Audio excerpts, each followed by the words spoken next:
Hey guys, I just wanted to do a quick video comparing and contrasting the Chevy Volt LT non-Premier and the Tesla Model 3 Standard Range Plus.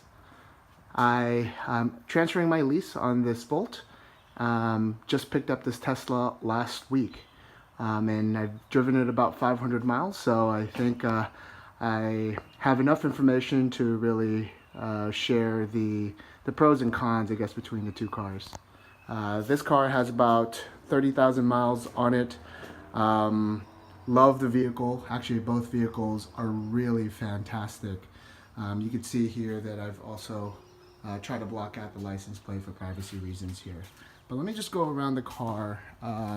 First thing that you'll immediately notice is that the front bumper is much longer on the Chevy Volt than it is on the Model 3. The wheelbase is longer on the Model 3, which certainly helps with balance. And the shorter bumper actually helps reduce scrapes and scratches underneath the bumper. That typically happens when you go up pretty steep driveways and so forth, and you can see that my protector, or that little plastic piece under the bumper, actually popped off because it had scraped the driveway at some point. Okay.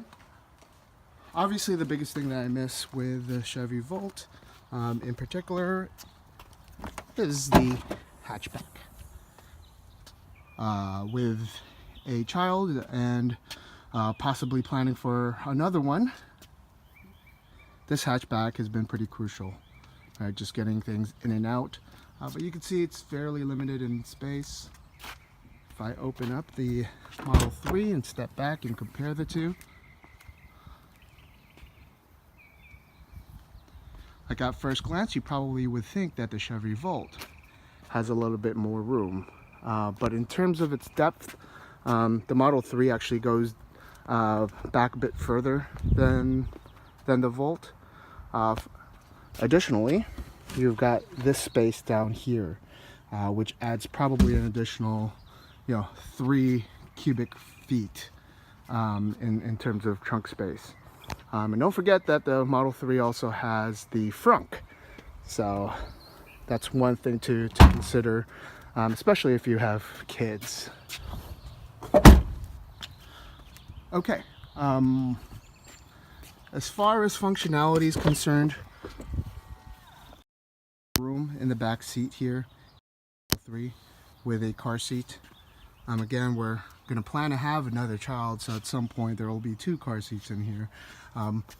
But you can see that there's no blockage in the middle here. It's completely free and clear, which means that a second person in the back seat or 2 full adults in the back seats would probably fit quite comfortably. And I tried that the last time we were out visiting the in-laws. You can see here in the Volt that there's this middle piece here that really prevents another person from being able to actually sit in the middle comfortably. And apologies, I did not wash or clean the interiors of any of these cars. Okay. One thing that the Volt does have that the Model 3 does not are the manual child seat or child door latches here. Okay. The Model 3 only has those controls in its touchscreen, and you can't control each door individually, which actually for me is a problem because my wife sometimes likes to sit back there with our kid, but the child lock options are for both seats, and we can't control each door individually.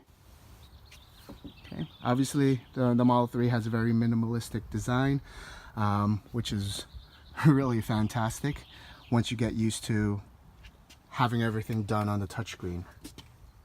So the other thing that I noticed with the Model 3 is that there's really no good place to put your phone.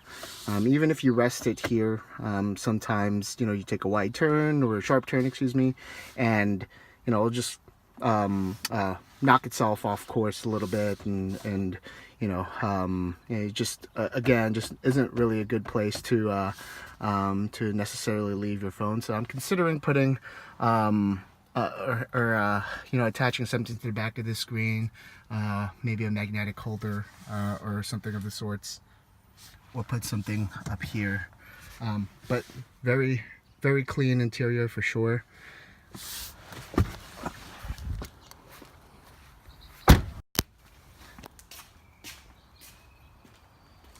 Okay, going to the vault here,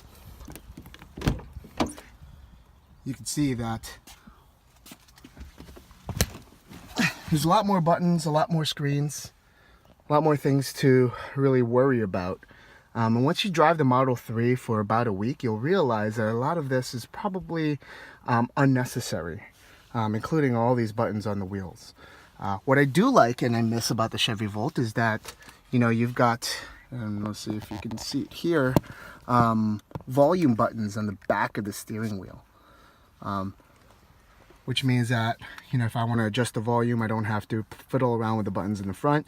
I can just use my index finger as well as my middle finger and adjust the volume up and down. Furthermore, regenerative braking paddles.